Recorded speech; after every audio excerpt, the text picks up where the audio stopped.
The cops are white supremacists hell-bent on slaughtering innocent black people. That is why only the cops should have guns. That is the argument that we are being told right now from the left, and the narratives on systemic racism and on gun violence are collapsing as BLM and Joe Biden are doubling down on both. I'm Michael Knowles. This is The Michael Knowles Show.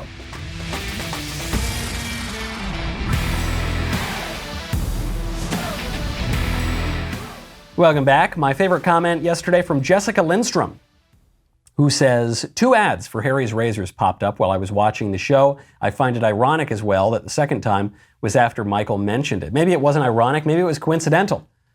Maybe it was intentional. Maybe Harry's is upset that they're suffering right now because Harry's thought that they could get away with insulting our audience and calling us inexcusable and vile and condemnable and all sorts of things. And they thought there would be no problem with that. And I'm still being CC'd on the emails that you guys are sending into Harry's canceling your product. So maybe they're saying, gosh, maybe secretly we should start advertising on that show again. Because if Harry's is running ads that you're seeing on my show and they're pretending that they're not, that is even more pitiful. I'll tell you what, I know that they want our money. They don't want our any association with us, but they do want our money. I probably won't give it to them. You know, I would prefer to give my money to good companies that will help me be prepared and take care of my family. That's why I love ReadyWise. ReadyWise, it makes it so easy to be prepared. Now is a better time than ever to get ready with long-term nutritional food options. ReadyWise has emergency meals, freeze-dried fruits and vegetables for convenient on-the-go nutrition, and new adventure meals for hiking, camping, and other outdoor activities. Now, you know, that last part's not really my cup of tea. But keeping my family prepared, that is my cup of tea. I want to keep sweet little Elisa. I want to keep cute little June ready in case there's an emergency. And let me tell you something. If the last year and a half has not taught you that you should be prepared, I don't know what will. ReadyWise makes it super easy. The quality of the food is really top notch, but also you can prepare the meals with just a little bit of water. In some cases, you can put the water just right in the pouch, so you don't even need additional supplies. The water doesn't even need to be hot. This week, my listeners can get 10% off at ReadyWise.com when entering Knowles10 at checkout, or by calling 855-453-2945. ReadyWise has a 30-day no-questions-asked return policy. There's no risk in taking the initiative to get you and your family prepared today. That is ReadyWise, ReadyWise.com, promo code Knowles10 to get 10% off. Joe Biden is taking serious action on guns. Does that mean he's going to work through the legislature to pass gun control laws? No. Does that mean he's going to get a constitutional amendment passed to nullify the Second Amendment? No. Does that mean he's going to go after the guns that are involved in most of the gun deaths in the country? No. But he is really upset about the neck brace on AR pistols. We want to treat pistols modified with stabilizing braces with the seriousness they deserve. A stabilizing brace shook in a pencil essentially makes that pistol a hell of a lot more accurate than a mini rifle. As a result, it's more lethal, effectively turning it into a short-barreled rifle. That's what the alleged shooter in Boulder appears to have done. It does not make the gun more lethal. This is just pure ignorance here. The brace does not alter the rate of fire of the pistol. It does not change the velocity of the bullet that is fired from the pistol. It, I suppose, can help you to aim perhaps a little bit better, but really it's just going to be it can maybe steady the gun a little bit, but it's really going to be your aim. It's going to be your facility with shooting that's going to determine how accurate you are. There's an irony here, which is that one of the reasons that pistol braces came to be in the first place is to allow people with disabilities to shoot and hold a rifle with one hand. So really, all Joe Biden is accomplishing here is promoting ableism among a basic constitutional right, the Second Amendment right to keep and bear arms. This is obviously a half-hearted effort.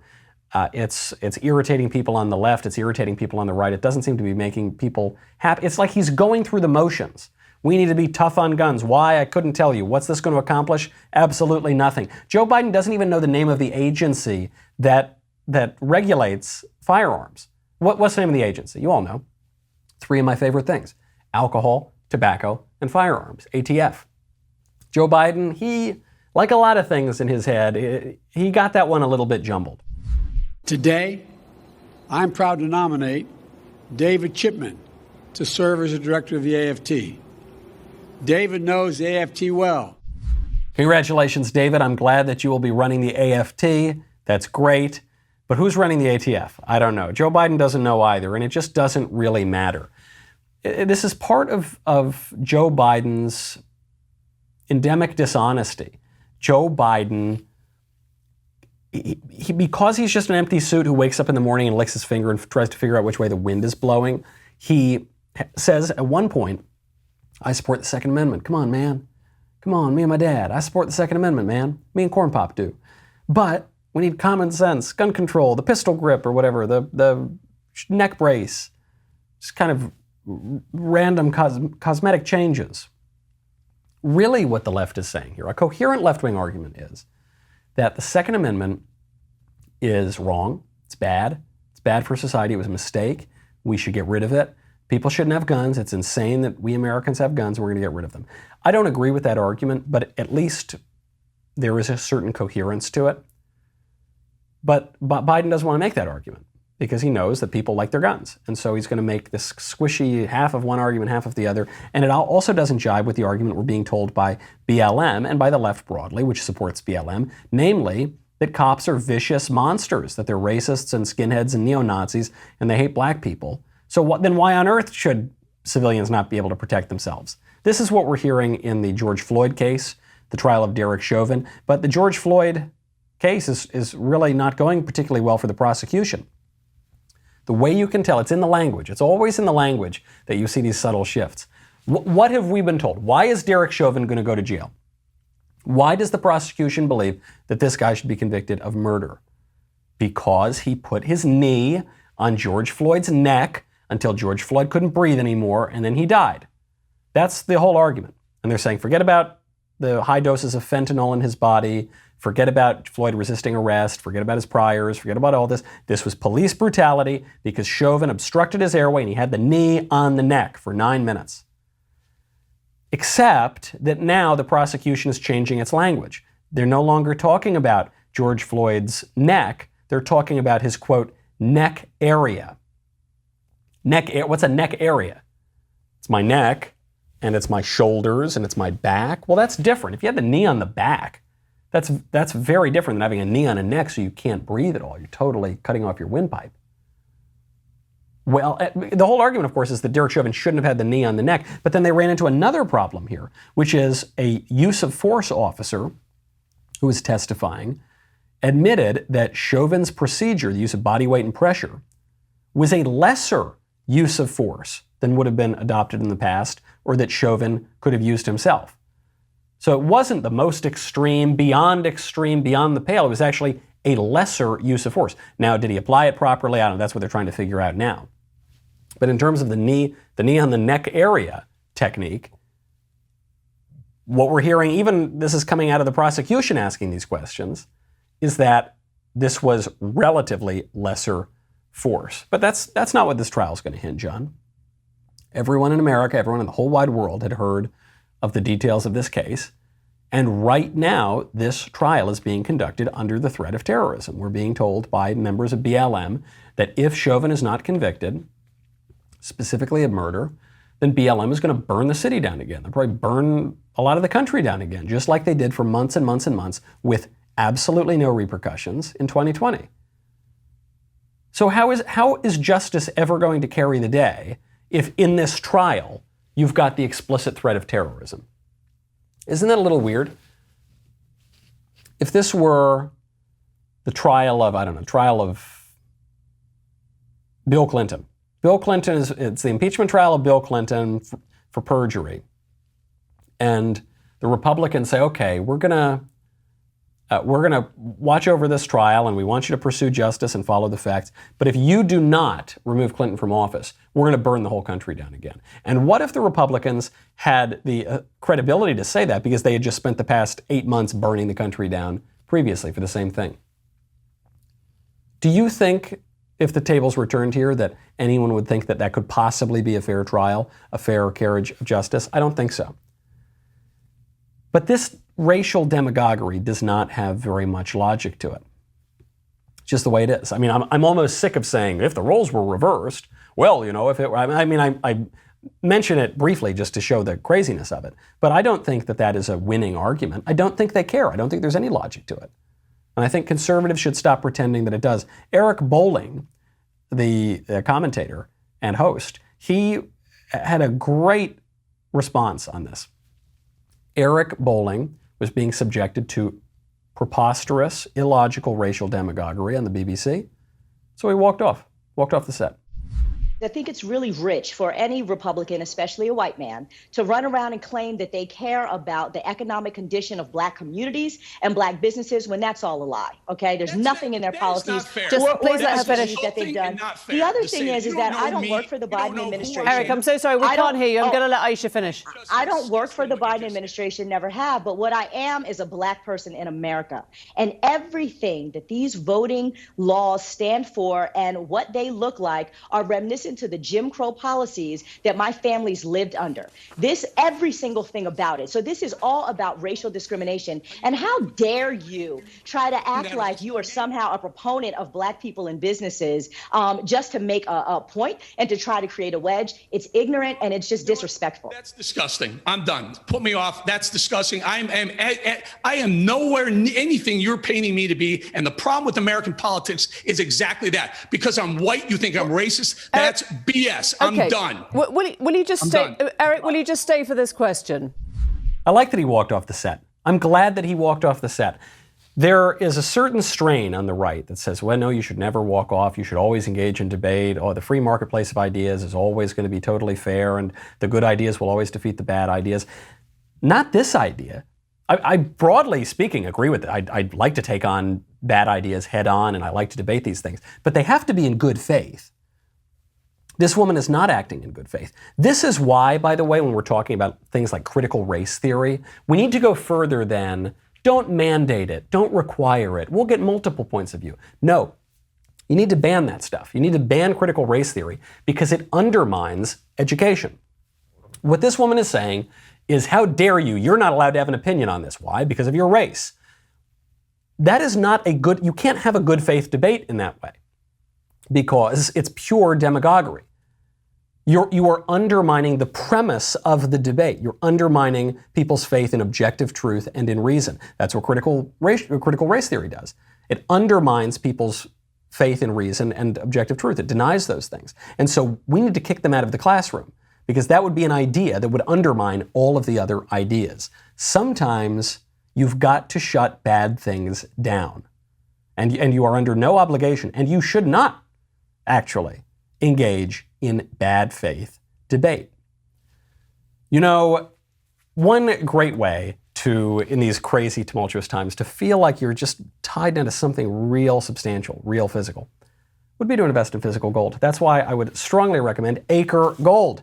Acre is this great way to invest in physical gold when you don't have to come out of pocket all at once. How does this work? For as low as $30 a month, you can subscribe to their physical gold bars. But Michael, gold costs more than $30. It does. But unless you're going to find a lot of money in the couch cushions, it's a great way to start investing in physical gold. When your gold stash reaches the price of their gold bars, they will discreetly ship you Acre Gold right to your door. They've got a new $100 a month subscription to a 5-gram gold bar. They also have, amid our nationwide ammo shortage, they have a solid gold 24 karat 9mm bullet. I wouldn't recommend shooting this out of a gun, right? Especially these days with all the policies, but also unless you're killing a werewolf, it's probably not a good use of the gold bullet, but it's super duper cool. It's great. Visit getacregold.com/Michael. Start investing in physical gold today. Make sure you go to this URL because Acre is giving away a gold bar. To qualify for the giveaway, tweet or post why you should be the recipient and mention @get_Acre. That's getacregold.com/Michael. Thank you, Acre Gold, for supporting the show. This is a record month, record week, record year, I guess, but not the good kind of record. U.S. Customs and Border Protection are reporting a record number of illegal immigrants taken into custody at the U.S.-Mexico border. Wow, isn't that great? Compassion, humanity. Not like that mean old Trump. No, we got records of illegal alien children pouring across the border. The situation has gotten so bad that even Lindsey Graham, who has traditionally been pretty squishy on the immigration question. They call him Lindsey Grahamnesty. Lindsey Grahamnesty has become Lindsey Grambo again. Grambo, baby. Getting tough, getting real hardcore. Lindsey Graham calling for a total shutdown of the immigration system until, to paraphrase former President Trump, we figure out what the hell is going on. There was a time that we basically shut down travel into the United States from China and other places. Yep. I think it's now to shut down the immigration system and have a timeout. What they've done by abolishing the Remain in Mexico policy, where you no longer have to wait in Mexico to get an asylum court date, people are released into the interior of the United States. There'll be 2 million people hit our border by the end of the year at this rate. Unaccompanied minors are not repatriated back to their home country. You no longer have to apply for asylum in your home country. You no longer have to wait in Mexico. We don't deport people anymore. We've had a moratorium on deportations. The bottom line is we send every signal to Central America and the rest of the world, come here. Terrorists are coming across suspected terrorists are coming across the border. The bottom line is it is a completely out of control situation. We need to shut down the immigration system and have a timeout. Got to shut down this kind of travel. We've got to figure out what is going on. I really like that Lindsey Graham is saying this right now, because a complete and total shutdown of the immigration system to me seems draconian. In the ordinary proceeding of things, I would drastically reduce, well, one, I would stop illegal immigration, and then I would dramatically reduce legal immigration as well. But to me, it just seems too radical to say we're going to completely shut it down. Unless the effective policy is completely radical in the other direction. Right now, we effectively do not have national borders in this country. We've barely had national borders for a long time, and even that is collapsing. So in that world, I'm much more comfortable advocating for a total temporary shutdown of our immigration system. Is this a change of heart? Is this a change in principle for Lindsey Graham or anyone else who agrees with him? No. Because politics is not just abstract principles floating around in outer space where you hold one opinion and it's totally abstracted and you hold that for your entire life. Politics involves taking broad principles, taking a deep understanding of the world, and applying it to specific circumstances. So if you had asked this question, actually even, 5-10 years ago, said, should we have a total shutdown of our immigration system? I'd say, no, that's very, very radical. But now, today, when you have the President of the United States flouting the law, when you've got a major party in the United States calling for practically open borders, when you have floods and floods and floods of foreign nationals pouring over, kids getting literally flung over the border, and the President saying, surge, come, then yes, then you need to start talking about more radical solutions. And so I'm glad to see this from Lindsey Graham. I hope this spreads throughout the party. You're seeing a huge polarization here. Even the traditionally more squishy Republicans like Graham, moving more to the right. New York City, New York State, moving more to the left. New York is not proposing a shutdown of the immigration system. On the contrary, New York is planning on giving illegal aliens, foreign nationals living in our country in contravention of the law, a grant of $15,600. I'm not joking. It sounds like a Babylon Bee headline, but it's not. New York will offer, quote, one-time payments of up to $15,600 to undocumented immigrants who lost work during the pandemic, according to reports. That total fund is going to come in at $2.1 billion. This, as Americans are losing their businesses, losing their life savings, losing their livelihoods, depression, suicidality up through the roof among Americans, we're going to give away 5 figures to foreign nationals flouting our laws. You can't make it up. By the way, this term, it's being reported as undocumented immigrants. I was watching putatively conservative cable news today, and they were using the word undocumented immigrants. Are conservatives using this term now?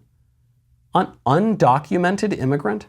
I was undocumented when I had a job when I was a teenager because I was working off the books. That's not what we're talking about. We're talking about foreign nationals who are citizens of another country living in our country and accessing our services illegally. That is not just being undocumented. It pains me to see conservatives adopting this kind of language. It's not even so much about the money, it's the normalization of this thing. This is national suicide. We're gonna reward people who break our laws. We're gonna go real nice and easy on BLM and give them whatever they want. We're gonna pay 5 figures to illegal aliens for breaking our laws. And then we're going to imprison regular Americans in their own homes. We're not gonna let them go out to work or to see people or go to church. We're gonna punish Americans who defend the American way of life. And we're going to reward people who try to undermine the American way of life, because there is a major political movement in this country that has a purely negative purpose to destroy our traditional standards and our traditional way of life, which happens to be the subject of my upcoming book, Speechless, Controlling Words, Controlling Minds, which you can pre-order right now. You know, turning back away from these ridiculous policies in New York to economic policies that are good and work, here's a story that I promise you did not see in any mainstream outlet. Turns out that Joe Biden's Commerce Secretary thinks that Donald Trump's economic policies were pretty good. So this was just a little bit with Commerce Secretary Gina Raimondo during an interview on MSNBC, and it's really not getting a lot of play in the mainstream media. Raimondo says the data show that those tariffs have been effective. What President Biden has said is there will be a whole of government review of all these policies and decide what it makes sense to maintain. This is why no one's covering it. The story is going to irritate the leftists because they don't want to hear that Trump's economic policies were good. But it's also going to irritate the libertarian types on the conservative side because they hate tariffs. That was one of their least favorite things about Trump, is that Donald Trump endorsed the use of tariffs. Now, never mind, of course, that tariffs have a long-standing role in the Republican Party. The Republican Party in many ways was founded on tariffs. Abraham Lincoln said, give me a tariff, I'll give you the greatest nation on earth. And there was plenty of protectionist economic policy throughout most of our history until really the late 20th century. But the conservative movement, and certainly the Republican Party for at least, 3 or 4 decades at the end of the 20th century, embraced this total free market neoliberal economics. So Donald Trump questioned some of that, went back to an older way of conservative thinking. And now even Joe Biden's Commerce Secretary has to admit that it worked. Oh man, is that going to infuriate people. But the Biden administration, I'm sure she's going to get a chewing out for this because they're trying, even when the Trump policies are so good that they can't resist implementing them, they are trying to pretend like they're not following through on these policies. So a great example. Trump wanted to build the wall. He didn't really succeed at building the whole wall, but he built some of the wall, and there was money allocated to build the wall. Joe Biden said we're going to stop building the wall, but now it looks like actually they might use some of that money to keep building the wall in certain places because they have this historic surge and crisis at the border. And Jen Psaki doesn't want to admit it. She dances around the question of walls in an acrobatic way. Well, wall construction remains paused. There is a review underway, taking a look at the funds that had been allocated when the administration took office, as you know, but funds had been diverted from military construction projects and other purposes toward building the wall.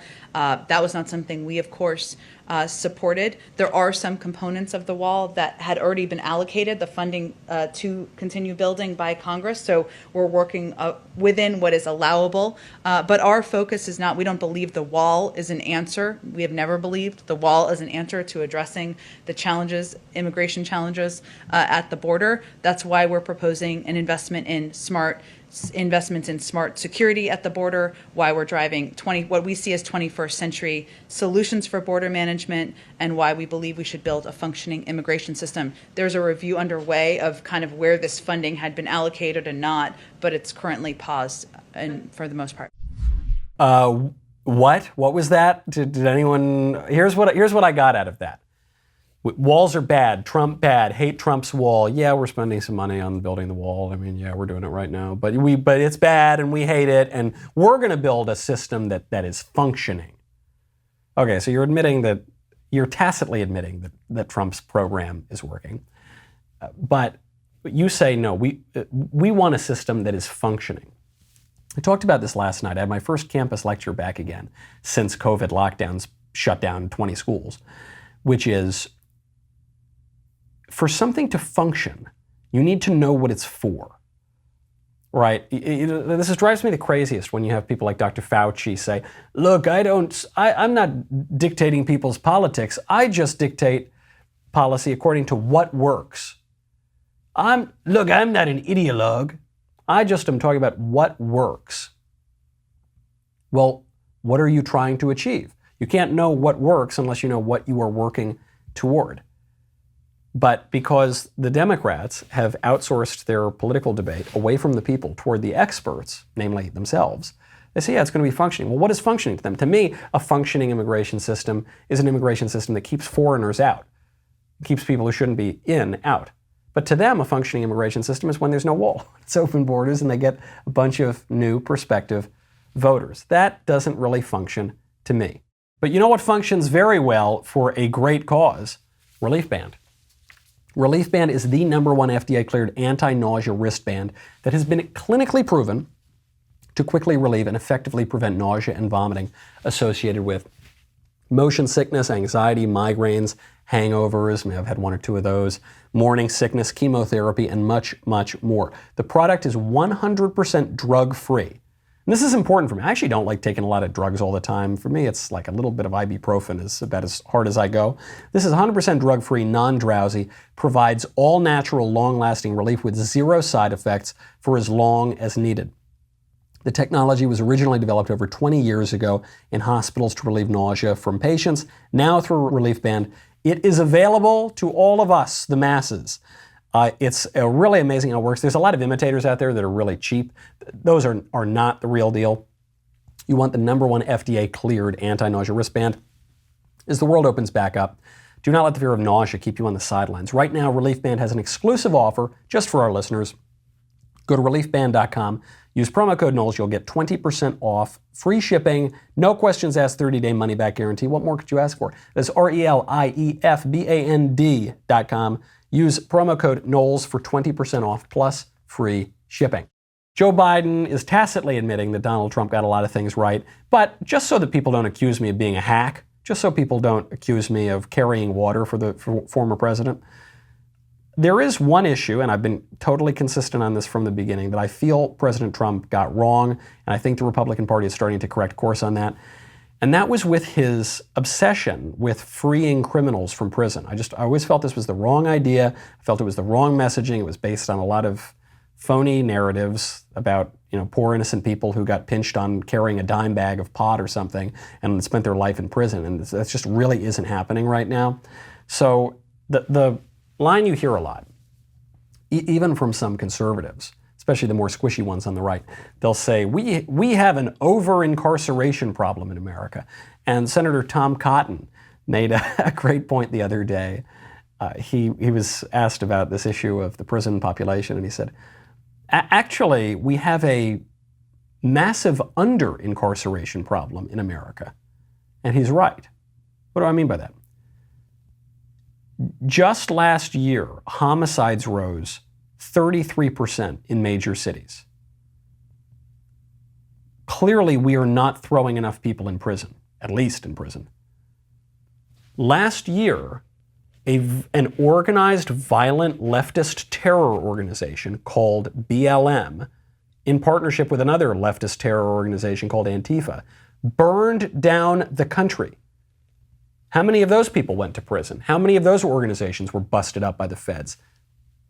None. The organizations are fine. I guess some people got in trouble, but clearly not enough. They feel emboldened to commit more crimes. That's because we have an under-incarceration problem. And I get it. The political argument for the jailbreak bill was, well, we're going to appeal to black voters this way. That was the explicit appeal that people were making.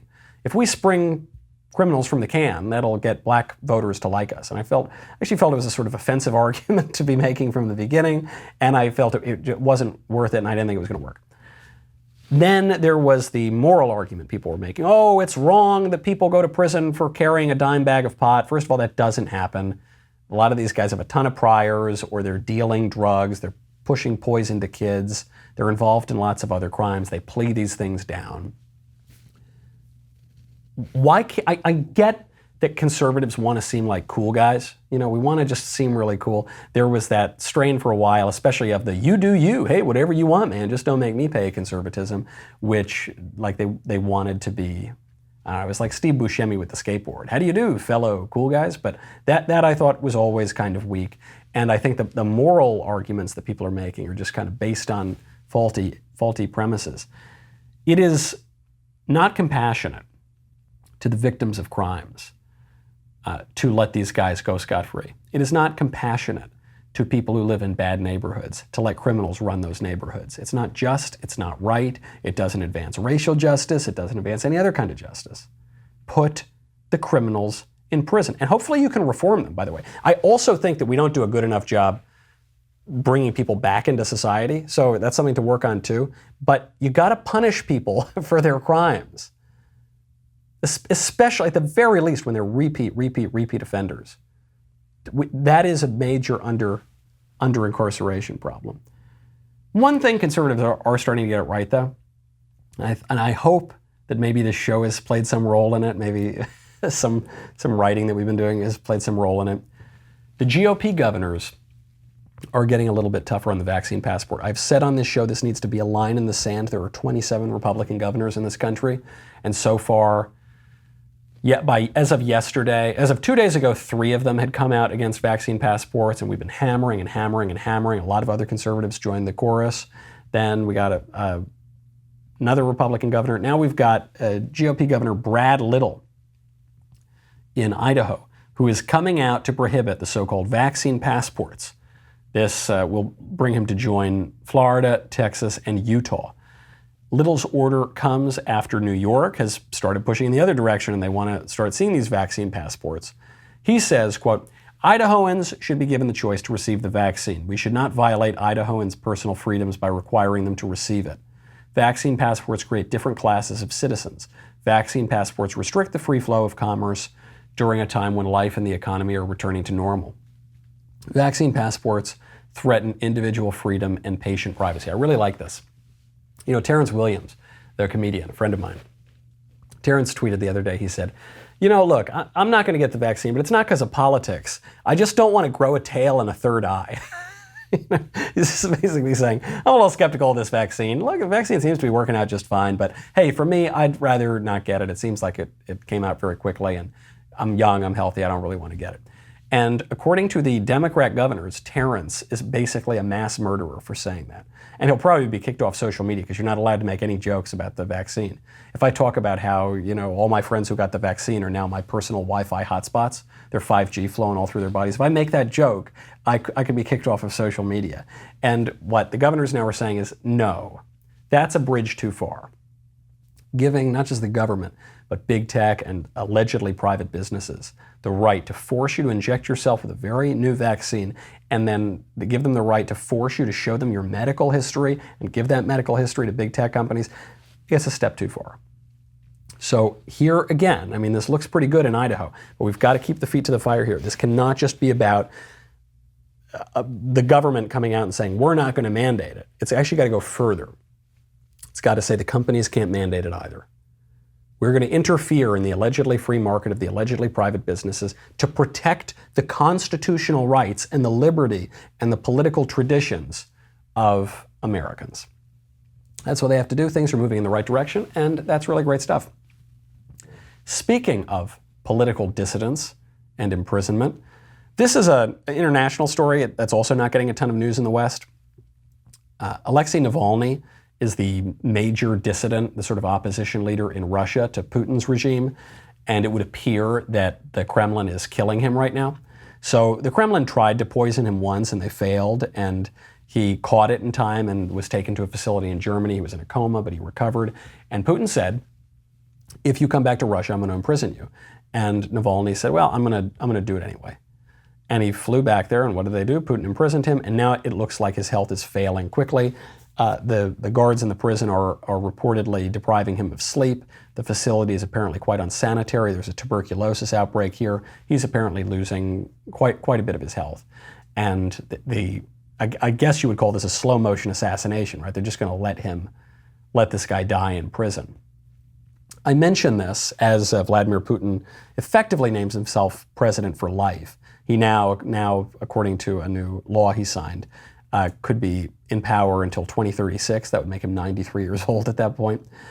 The reason I mention this is not even to talk about the internal politics of Russia, about which I know very little and frankly about which I don't care all that much. I do this to show political courage. Alexei Navalny went back to Russia knowing he would die, knowing that he would die for his political cause, that Putin would kill him, eventually he'd be successful, and that would be it.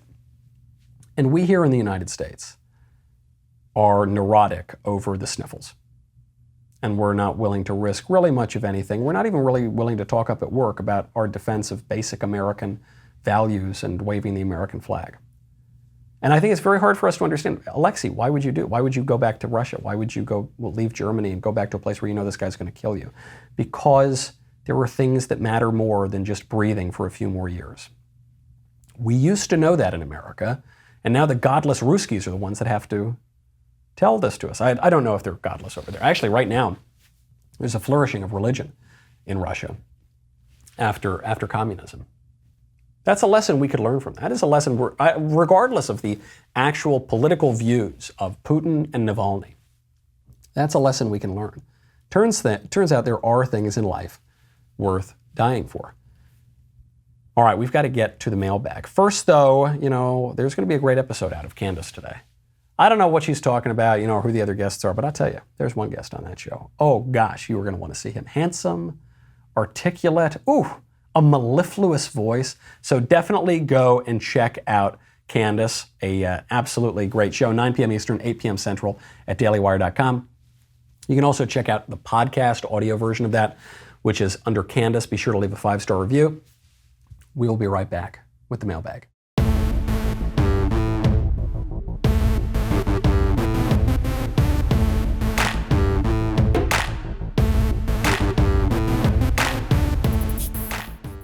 Welcome back to the mailbag, my favorite time of the week. First question from Dennis. Dennis says, so I was watching the Bible on Easter. You're going to wait for it to jump up and down? How are you watching the Bible? You mean you're reading the Bible? I don't know. When Jesus was on the cross and speaking to God, the Roman soldiers seemed to almost look like they felt bad for what they did. Do you think the Roman soldiers thought they had messed up for doing what they did? Or do you think they still wrote him off as a heretic like the Jewish high priest did, like Caiaphas did? No, I don't think they had any particular interest in these religious views. I do know that Pontius Pilate was very disconcerted by Jesus, and Pontius Pilate's wife suffered nightmares because of Jesus. And Pilate has this very famous moment where he's saying, what are you doing? Why aren't you standing up for yourself? Why? And Jesus, just says that he is the truth. And Pilate, this cynic, says, what is the truth? What is truth? And washes his hands of the matter. But Pilate was troubled. He was a fairly sophisticated guy, and he was troubled by Christ. And the Romans did take pity on him. They offered him effectively gall, but what was effectively a sort of drug that would numb the pain a little bit. And he turns it away at the beginning of the crucifixion, and then after it is accomplished, he takes it, but doesn't have very much of it. So did they feel bad? Well, what were they? I mean, their job is to execute criminals. Their job is to follow the law, and Christ was condemned through this legal process. And even Caiaphas and the high priests, part of their enmity against Christ was their envy of him. He threatened their power, just as people awaiting the Jewish Messiah felt that Messiah would threaten Roman power and political stability. But ultimately, these are all people. When we have the Passion narrative, when we are going through the Passion of Christ, when members of the congregation participate in that, we are the ones who yell, "Crucify him, crucify him." That is our role in this, and because we are the cause of this. And really, it's not just about Pilate, it's not just about Judas, and it's not just about Caiaphas, and it's not just about the Roman soldiers, and it's about sin. It's about the consequence of sin that will either lead to the death and enslavement of mankind, or will lead to this redemption, which is why on Easter Christians sing, Oh, happy fault, the fall of Adam in the garden. Oh, happy fault that won for us so great, so glorious a Redeemer. From Matthew. Hey, Michael, how quickly will the audiobook for Speechless be made available? Your audiobook version of Reasons to Vote for Democrats was fantastic. By the way, Speechless comes out on my wife's birthday, and I need a gift. I think it makes a great gift. Thank you. I'm glad you listened to the audiobook of Reasons to Vote for Democrats. The John Cage estate was a little upset with me, but I think it's a good one. We will be recording the audiobook for Speechless. That's going to be coming up. I think I'm going to be recording that within a few weeks. The book itself goes to the printer on, I think, April 15th or something like that. I mean, that's going to be going out within days. And then it's done, and I don't need to make any more edits, and I will then read it for the audiobook, and then that will go up. I appreciate people pre-ordering it. It's done quite well on the pre-order charts. So we'll see how long it is able to remain on Amazon. You can also get an autographed first edition over at Premier Collectibles. So if you're interested in that sort of thing, head on over. And thank you for doing that. Next up from Nick. Hi, Michael. Huge fan of the show. I watched your guest appearance on C-SPAN today, and I wanted to ask a question regarding the role of religion in our government. The Declaration of Independence explicitly mentions 3 unalienable rights: life, liberty, and the pursuit of happiness. How did the Founding Fathers arrive at these specific rights, and why are they the most important from a Christian perspective? Thank you so much. Well, there are some great parallels here between the Declaration of Independence and John Locke, who describes the rights to life, liberty, and property. And so where does John Locke get it from? Well, Locke, like liberal thinkers, Enlightenment thinkers, gets this from the Western tradition, and where that comes from ultimately really is the Catholic Church. And in particular, the way that the Catholic Church synthesizes this revelation of Christ and the Old Testament and the pre-Christian Greeks, the pagan philosophers. And so, it's all ultimately coming from there. Now, why these 3 rights? Well, it makes a lot of sense. Our pursuit of happiness is how we would describe, the sort of end of our civil society, right? I mean, justice is the end of civil society, as Madison says, and we are pursuing flourishing, happiness in society. You can't do that without liberty, and you can't have liberty without life. This is why, and very important to remember, life is not just one issue among many. Now, we can talk about life, or we can talk about drug policy, or we can talk about taxes, or it's not just one among many, or immigration. Life is the prerequisite for all of these other rights.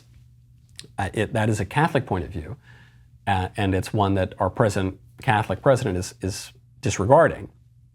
But we know this just naturally. We know that life is the prerequisite for all of these. So you ought to focus on those 3, and you got to focus on them in that order. From Theodore. Dear Michael, according to Dan Bongino, he said most Republicans are really Democrats, but no Democrats are really Republicans. That's a great point. Dan always has these really good, pithy points. What he's saying, look at Asa Hutchinson. He's a great example. Asa Hutchinson, the governor of Arkansas, who I thought he was sort of conservative. I guess not.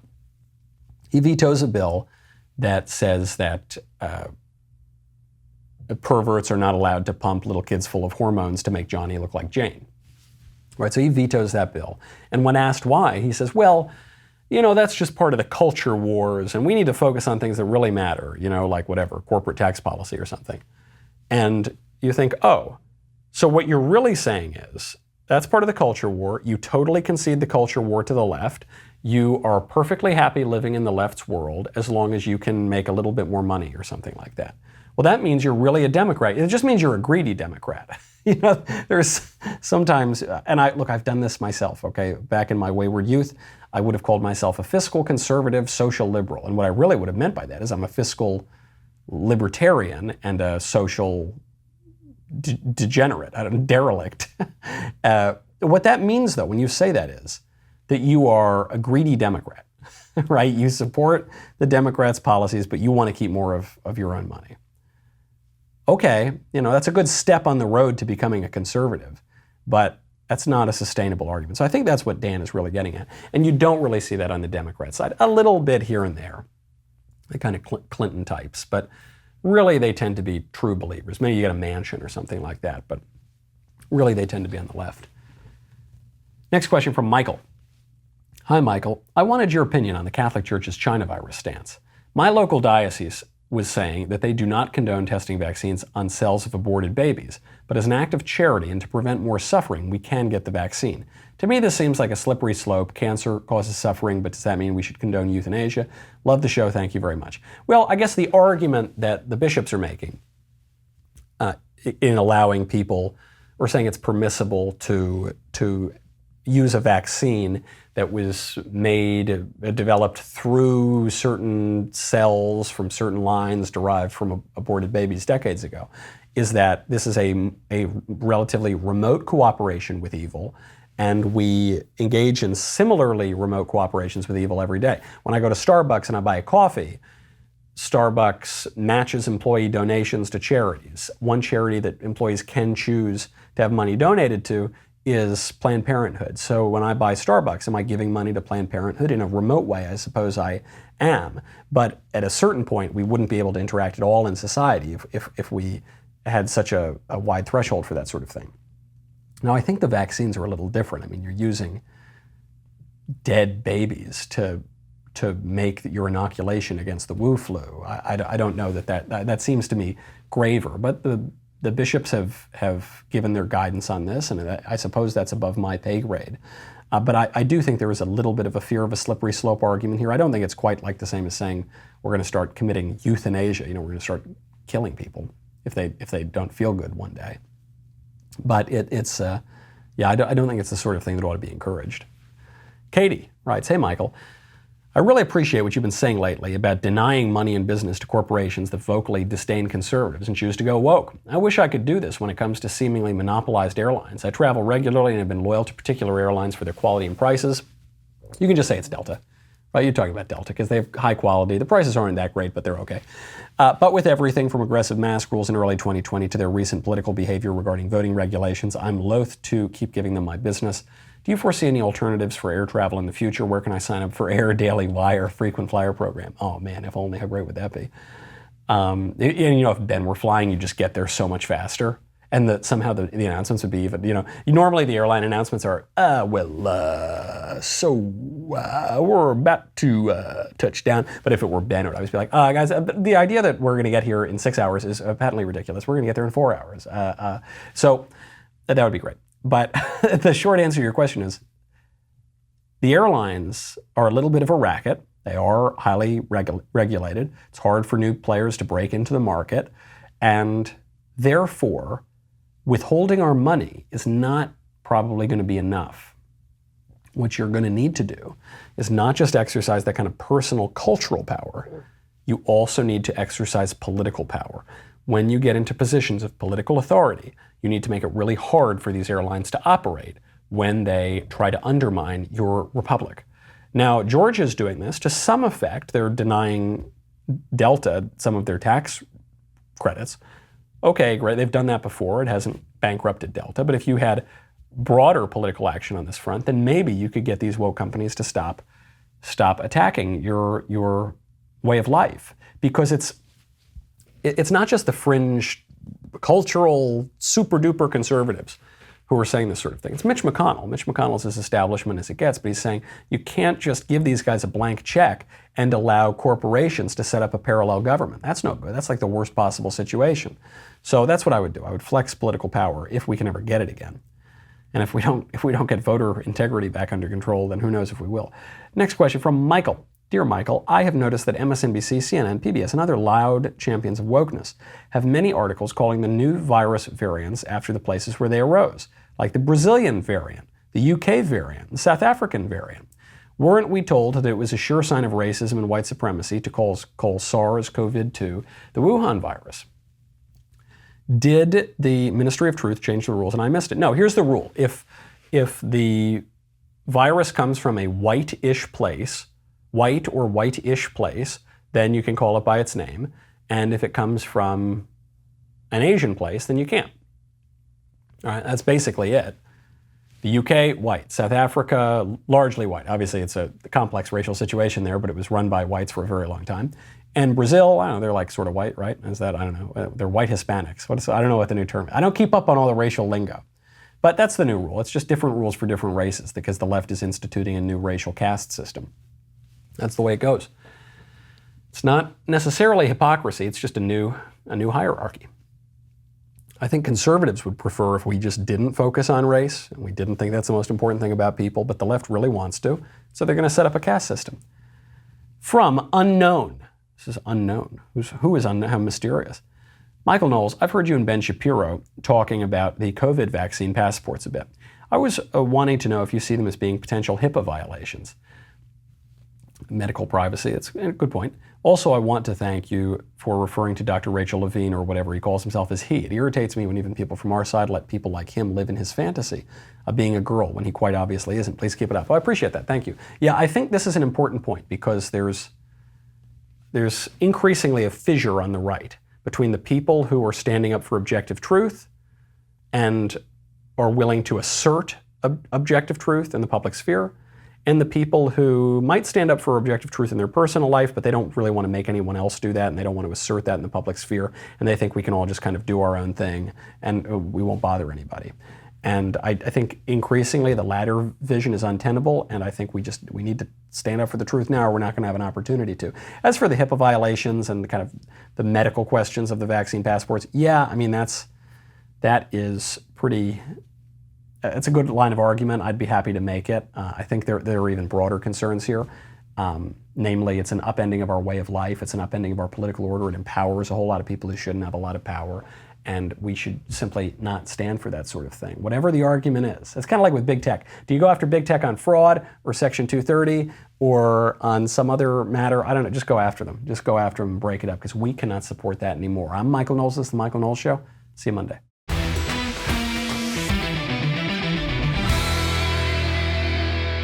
The Michael Knowles Show is produced by Ben Davies. Executive producer, Jeremy Boring. Our technical director is Austin Stevens. Supervising producers, Mathis Glover and Robert Sterling. Production manager, Pavel Vidovsky. Editor and associate producer, Danny D'Amico. Audio mixer, Mike Coromina. Hair and makeup by Nika Geneva. And production coordinator, McKenna Waters. The Michael Knowles Show is a Daily Wire production. Copyright Daily Wire 2021. Hey everybody, this is Andrew Klavan, host of The Andrew Klavan Show. You know, some people are depressed because the Republic is collapsing, the end of days is approaching, and the moon's turned to blood. But on The Andrew Klavan Show, that's where the fun just gets started. So come on over to The Andrew Klavan Show and laugh your way through the fall of the Republic with me, Andrew Klavan.